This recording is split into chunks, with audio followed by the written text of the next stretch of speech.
Soy mala en el sexo. Yo solía ser realmente mala en el sexo. Yo, Nelly. No pensaste que iba a hablar de esto, pero sin duda voy a hacerlo.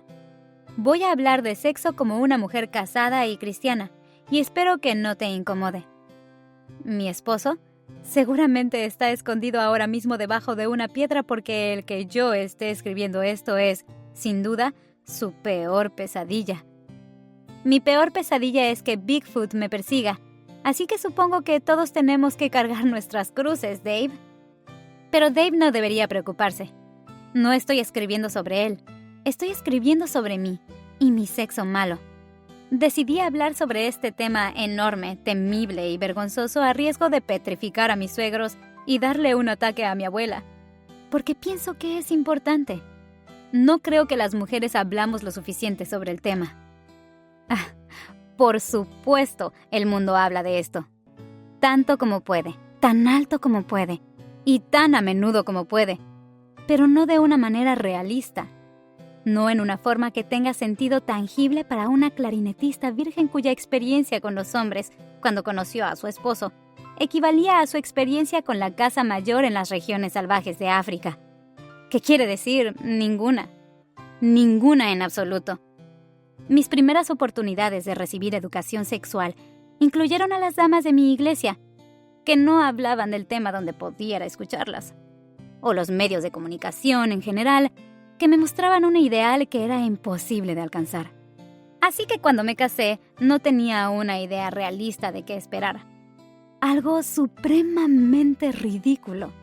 Me habría gustado que por lo menos una vez, antes de casarme, alguien me hubiera dicho, estas son mis experiencias. Esto es lo que necesitas saber. Esto es lo que deberías considerar y también... las primeras veces que tengas relaciones sexuales debes orinar después para evitar una infección urinaria. En algún lugar en Texas una escucha mayor de edad acaba de desmayarse. Sí, mencioné una infección urinaria. Si esto te pone los pelos de punta, pasa de inmediato al próximo capítulo, hermana, porque se va a poner mucho más íntimo que eso. Lo único que sabía sobre sexo era lo que había deducido de la televisión o las películas. Así que era terrible en este aspecto. Y no terrible en el sentido de torpe, aunque también lo era. Era terrible porque me sentía miserable y también hice miserable a mi esposo. A los 5 años de matrimonio, nuestra vida sexual era casi inexistente. En comparación, este año celebraremos nuestro 14º aniversario. Y ahora nuestra vida sexual es una leyenda. No, de verdad.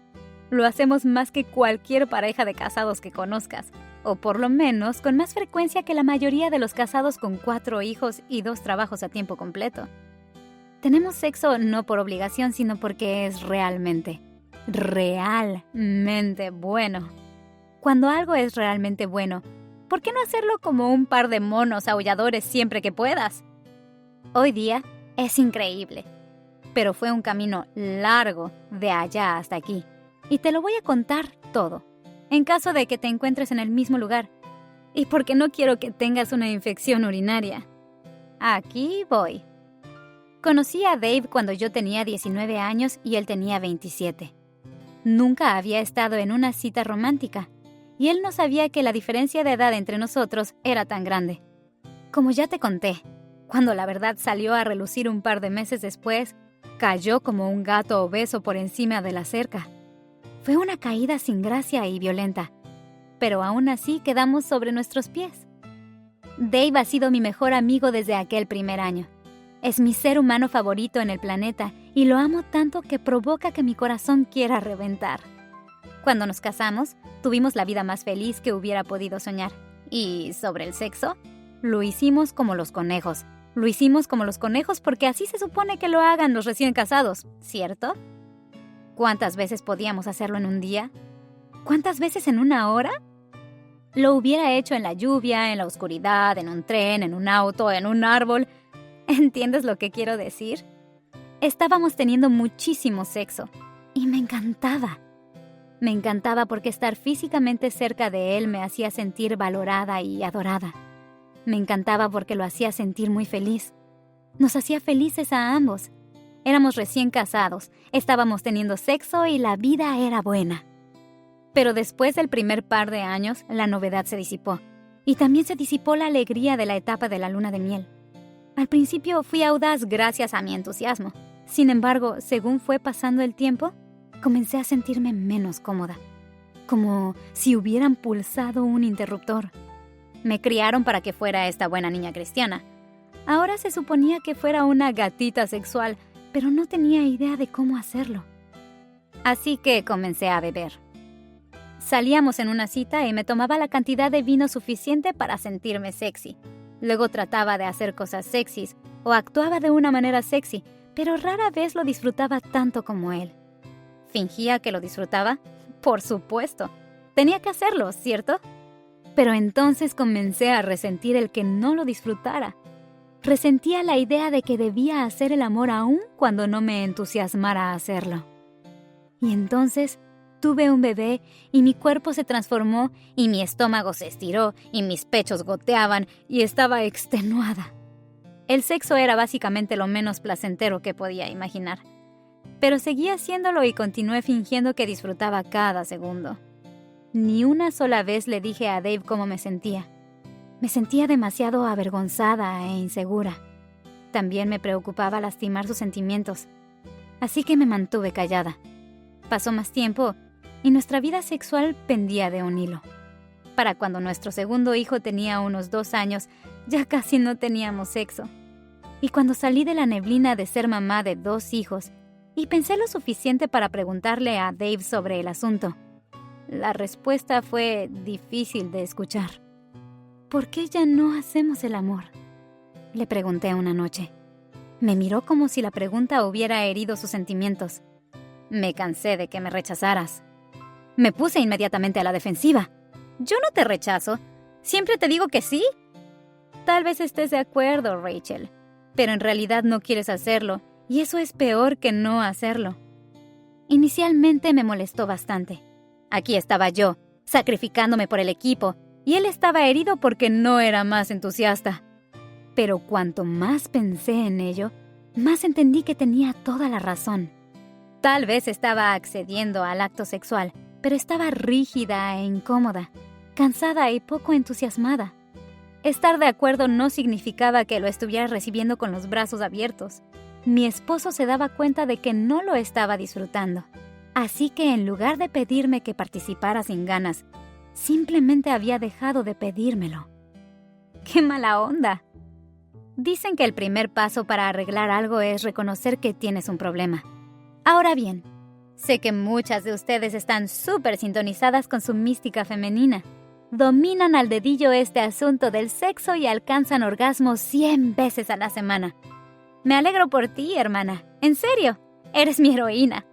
Y los siguientes consejos tal vez no sean para ti. Para ti, lo que tengo que decir sonará trillado y básico. Y quizás hasta ingenuo.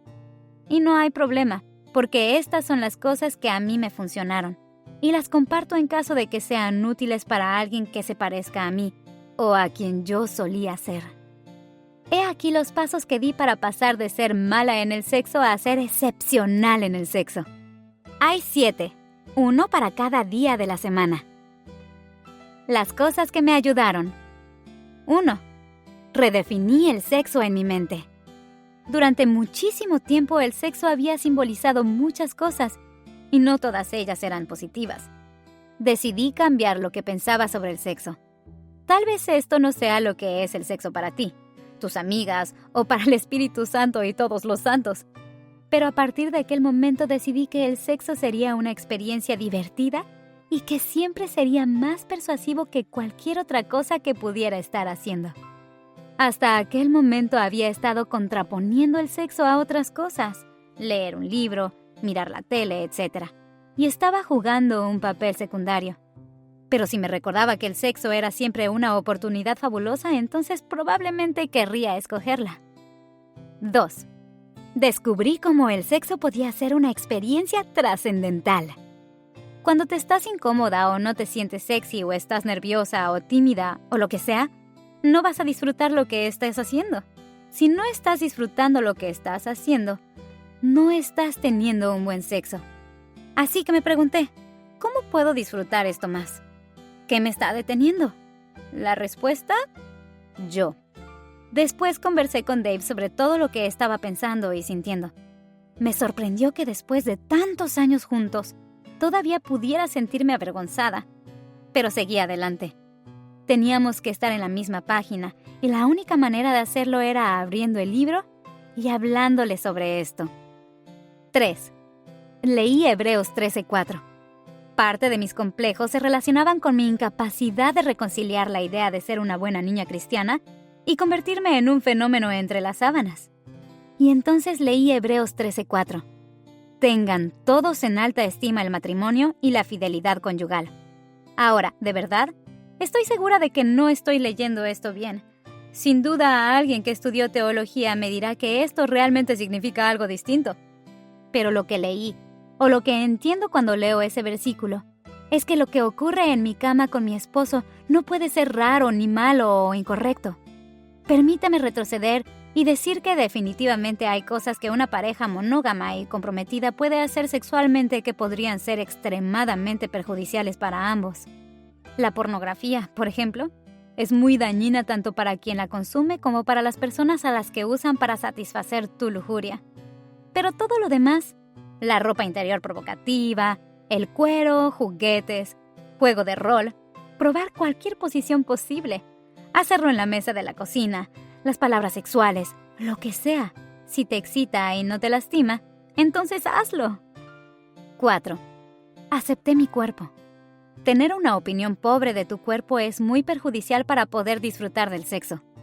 Yo solía preocuparme que mi estómago estuviera o no lo suficientemente firme, o si mi trasero lucía bien en tal o cual ropa interior. ¿Sabes en lo que estaba pensando Dave cuando me quitaba la ropa? ¡Pechos! Tu cónyuge está sencillamente feliz de que estés ahí, y todas esas cosas que estás cuestionándote no ayudan a nadie. Comencé a repetirme una y otra vez lo bien que lucía mi trasero o lo sexy que era. Lo hice tanto que, en cierto punto, comencé a creérmelo. 5. Me comprometí a alcanzar mi orgasmo. Bien, solo escribir esa oración hace que me sonroje. Me estoy imaginando una futura firma de libros donde alguna lectora se acerque a mi mesa y me diga, entonces, ¿te comprometiste a alcanzar tu orgasmo? Pero esto es importante, y aunque me avergüence, quiero que lo sepas. En los viejos tiempos, un orgasmo para mí era como el glaseado del pastel. Pero chicas, este es el asunto. Los orgasmos no son el glaseado en el pastel. Los orgasmos son el pastel. Un segundo orgasmo es el glaseado en el pastel.